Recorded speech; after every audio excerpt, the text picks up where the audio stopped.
Giorgia Meloni Italy की नई प्रधानमंत्री बनने की रेस में सबसे आगे हैं। एक समय में वेट्रेस रह चुकी जॉर्जिया अब पहली महिला प्रधानमंत्री के रूप में इटली का नेतृत्व करने के लिए तैयार हैं। कुछ दिन पहले ही इटली में आम चुनाव के लिए मतदान हुआ था। शुरुआती एग्जिट पोल के नतीजे बता रहे हैं कि ब्रदर्स ऑफ इटली पार्टी के नेतृत्व में बना गठबंधन जीत की तरफ बढ़ रहा है।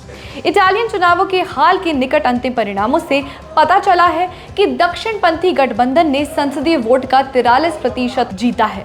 मेलोनी की पार्टी ने 26% की अपनी सबसे बड़ी जीत हासिल की। चुनाव में जीत के बाद मेलोनी ने कहा कि उनकी पार्टी सबको साथ लेकर आगे बढ़ेगी। चलिए जानते हैं कौन है जॉर्जिया मेलोनी। जॉर्जिया मेलोनी का जन्म 15 जनवरी 1977 को रोम में हुआ था।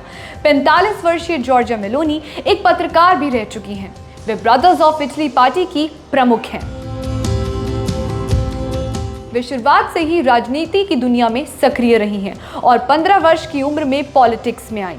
उनकी एक बेटी है और उनके पति एक पत्रकार हैं। मेलोनी के नेतृत्व में इटली में ब्रदर्स ऑफ इटली पार्टी की लोकप्रियता काफी बड़ी है।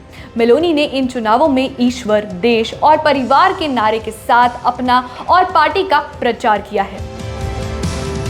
द्वितीय विश्व युद्ध के बाद ऐसा पहली बार होगा जब घोर दक्षिणपंथियों की सरकार बनने जा रही है।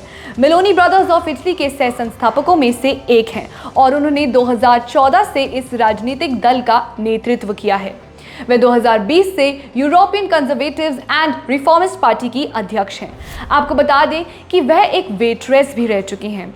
जब वह एक मामूली वेट्रेस थी, खुद उन्होंने रिमिनीट मीटिंग में कहा था, मैंने संसद की तुलना में एक वेट्रेस के रूप में अधिक सीखा है।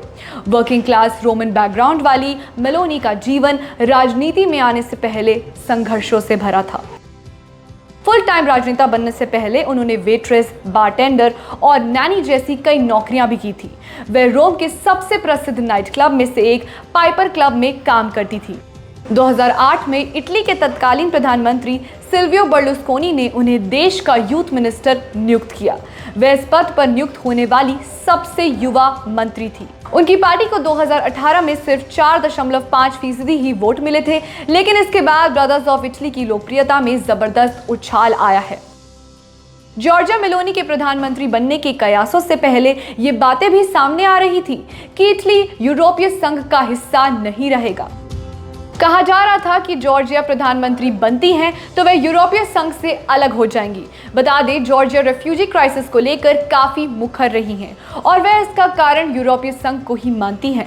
खास तौर पर पुरुष रेफ्यूजीज को लेकर वह कई मंचों पर विरोध भी जता चुकी हैं। आपको बता दें, मेलोनी यूक्रेन पर आक्रमण से पहले रूस के साथ अच्छे संबंधों के पक्ष में थी, लेकिन चुनाव प्रचार के दौरान उन्होंने खुलकर यूक्रेन का समर्थन किया और उसे हथियार भेजने की बात भी कही।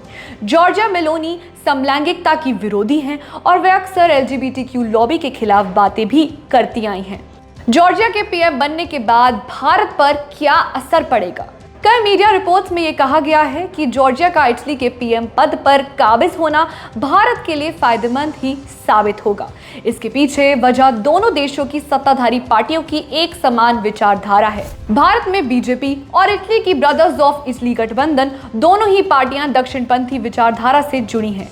ऐसे में भारत को इसका लाभ ही मिलना चाहिए। प्रधानमंत्री नरेंद्र मोदी ने भी ट्वीट करके मेलोनी को उनकी जनरल इलेक्शंस में जीत की बधाई दी है और साथ ही विपक्षी संबंधों को भी मजबूत करने की बात लिखी है। जॉर्जिया ने भी उन्हें आंतरिक स्थिरता और वैश्विक चुनौतियों पर साथ काम करने का सहयोग जताया है।